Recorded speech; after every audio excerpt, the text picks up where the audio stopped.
Practical action এবং উত্তরণের সহযোগিতায় যে আজকের এই অ্যাপস ওরিয়েন্টেশন যে প্রোগ্রাম, এর মাধ্যমে আমরা কিন্তু জানতে পারছি যে কিভাবে আমরা তাৎক্ষণিকভাবে দুর্যোগের বিভিন্ন তথ্য আমরা জানতে পারবো, এবং আমরা চেষ্টা করব এই শেখার মাধ্যমে আমাদের কমিউনিটি গিয়ে সেইটা হলো শিখিয়ে তাদের মাধ্যমে তারা যেন এই অ্যাপ ব্যবহার করে এবং তাৎক্ষণিকভাবে তারা দুর্যোগের বিভিন্ন পূর্ববর্তী, দুর্যোগকালীন এবং দুর্যোগ পরবর্তী সময় যে কি কি কাজ অবলম্বন করবে সেই সম্পর্কে কিন্তু আমরা তারা জানতে পারবে। এটাই আমাদের সেই লক্ষ্য হিসেবে আমরা কাজ করব, এটাই আমাদের আশা।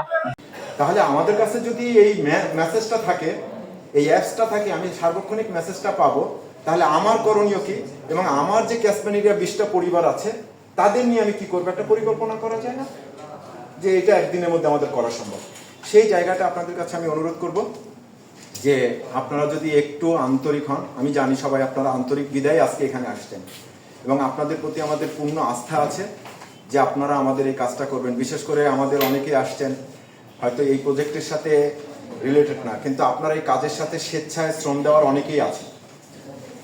তো আপনাদের এক এক জায়গায় যে জনগোষ্ঠী 100 পরিবার, 200 পরিবার, 400 পরিবার একটা ক্যাচমেন্ট এরিয়ার মধ্যে থাকে। তো ওইখান থেকে যে ভাইয়া যেটা বলতেছিলেন যে 100 পরিবার না, আমার 100 টার্গেট না, ওইখান থেকে 10টা পরিবারও যদি আমি এইটাকে ইনস্টল করতে পারি, ওকে আবার করতে পারি। আমাদের এখানে অনেকেই আছেন, আমাদের গ্রুপ মিটিং হয় প্রত্যেক 2 সপ্তাহ পর পর, সেখানে একটু আলোচনা করলাম। মাসে গ্রুপ মিটিং হয়, সেখানে আমরা একটু 5 মিনিট আলাদা এক্সট্রা সময় নিলাম, যেহেতু এটা আমাদেরই সাফার করতে হয়।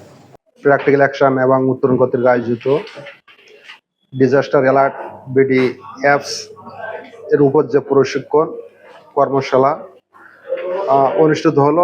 আসলে এই যে প্রশিক্ষণ কর্মশালাটি বা এই যে অ্যাপস দুর্যোগ রিলেটেড, এটা কিন্তু সমগ্র বাংলাদেশের জন্য একটি বিশেষ গুরুত্ব বহন করে। বিশেষ করে আমরা যারা সাতক্ষীরাতে বসবাস করি, সাতক্ষীরা আমরা জানি যে কোস্টাল বেল্টে অবস্থিত এবং এখানে প্রতিনিয়ত বিভিন্ন ধরনের ডিজাস্টার এখানে হয়ে থাকে। তো সুতরাং আমাদের কখন কোন ধরনের পদক্ষেপ নিতে হবে সেটা কিন্তু আমরা এই অ্যাপসের মাধ্যমে জানতে পারবো। সুতরাং আমি যারা আজকে এই অনুষ্ঠানে উপস্থিত আছে তাদের কাছে আমি রিকোয়েস্ট করব, আপনারা যেমন ভাবে ফেসবুক ব্যবহার করেন, যেমন আমরা ছোটবেলা যখন গল্প বা উপন্যাস পড়তাম তখন কিন্তু আসলে শেষ না করলে ভালো লাগতো না।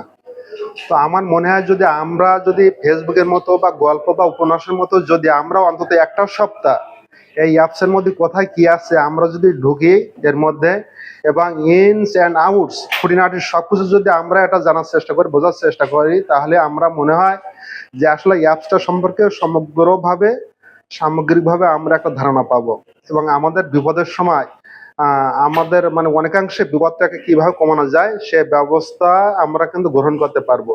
বিশেষ করে আমরা যারা স্থানীয় সরকার প্রতিষ্ঠানে চাকরি করি, এটা কিন্তু আমাদের কিন্তু খুবই আমাদের জন্য একটা বিশেষ উপকার বা বিশেষ একটা সৃষ্টি বলে আমরা মনে করি।